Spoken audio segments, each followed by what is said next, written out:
Yo everyone, today I'm looking at the Sony FS5 versus the Sony FX6 in a head-to-head battle of some of the features that I think are some of the more applicable features to most people, looking at the differences between 1080 and 4K and the autofocus and slow-mo capabilities, and as well as a little bit of the size and the weight between the two.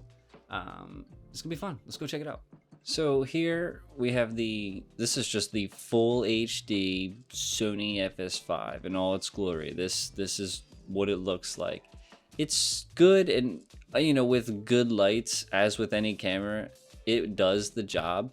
Just some things to look here. Just overall noise. In the back we have a window that can kind of test the dynamic range capability between the two cameras. I mean, overall, it's not a bad image, but let's see how it compares. So here, I just swapped body and lens at the same focal length and put it right back on the tripod exactly where it was with the FS5. And you can just see what the field of view is between the Super 35 sensor and the full frame. So this is the FS5 at 1080 again. I'm showing it again because what happened between, as we just saw, I have the camera at the same focal length but different positions to match the frame. So both cameras are shot at 35 millimeters. But you can see between the FS5 and the FX6, just kind of that perspective warp because the sensor sizes are different. So the next comparison, so I've got the FS5 1080 on the left, and I got the FX6 1080 on the right, and just a plethora of differences. So these are two different focal lengths that are equivalent in field of view. So the FX6 is at 50 millimeters to match field of view with the Sony FS5's 35 millimeters. So they are very similar in how they compress the space and what they see. Just a lot of differences here. The FX6 appears to just perform better across the board. Its colors look better. Its dynamic range is better. It's a cleaner image. It just wins outright. So now I have both cameras in 4K at the highest output they can do, and I got them stacked up here, and the FX6 again is at the 35 millimeter adjusted frame to match.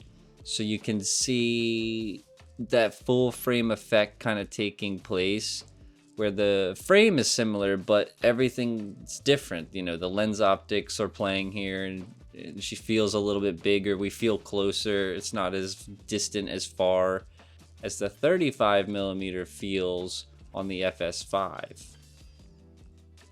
So again, we have here FS5 left, FX6 right, both in 4K, but this time the FX6 has been moved to 50 millimeters, backed up, and now matches the frame that the FS5 had at 35 millimeters. And it's good to keep doing these because every time I look at this, I keep seeing more and more differences. But you could just, the FS5 has a very cold green tone, and there's just much more green across the board. Especially if you look towards the back at the top of the window there, it's the wall's greenish, and the FX6 continues to hold the natural tan, off-color white that wall actually is. In the hair too, just a lot more color that is accurate. Now, some of the biggest improvements with the Sony FX6 definitely come in the autofocus. It is leagues above the Sony FS5. They literally don't even compare. So here's the Sony FS5 in its autofocus test. When she sinks back, the camera does a good job, but when she comes back towards the camera just does not find her, and it doesn't have IAF or eye priority or even a spot, so it doesn't find it. The FX6 on the other hand does a fantastic job of identifying the eye, sticking to it, and if it does momentarily lose focus, it finds itself. I'll play them here side by side. Now, this is the only autofocus test I did for this video, but it's pretty indicative of the comparison between the two.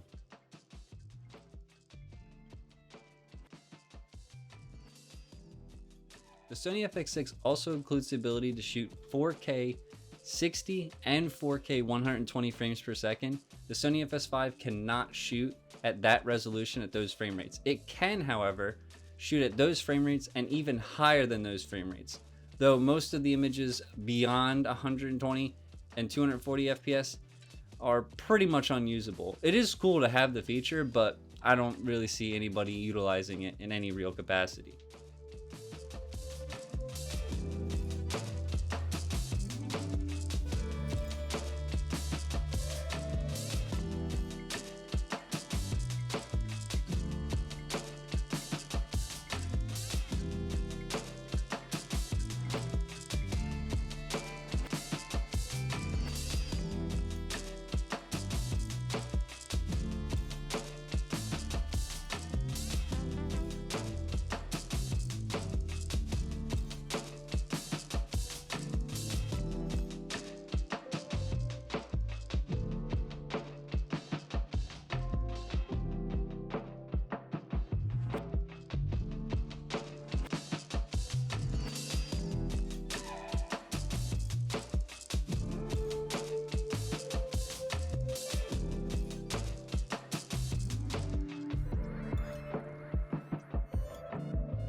And looking at the size of the two, they're actually pretty identical in size. I have the FS5 here. It is like they are very similar. The FX6 is a bit bulkier, I would say. Its handle's a little bit more robust, but the FX6 does feel better in the hands than this. And despite the FX6 being a tad larger, their weight is pretty comparable, and I think that's because of the new body that gets put on the FX6. That even though it's a little larger, the material and the size of it is kind of kept to a minimal.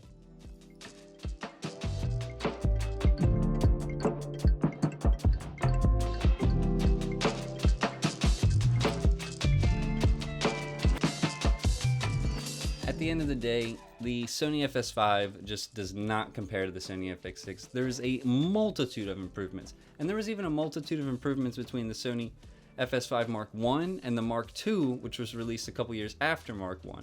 But this against the Mark II or the Mark I doesn't matter. The FX6 blows them both out of the water and sets a very good precedent for any prosumer and cinema camera coming from Sony in the future, as well as any of its competitors, because it sets a high bar. Sometime in the next couple weeks, I'm also going to be looking at the differences between the Canon FD lenses that I have at their prime focal lengths of 28, 35, and 50 against the Sony G Master at its respective focal lengths, and seeing just kind of how they compare, and if there's any real like magic to the FDs, or if it's all just make-believe and we all just pass around the same vintage lens feel. We'll see if there's actually any kind of discerning difference there. Stay tuned, check it out.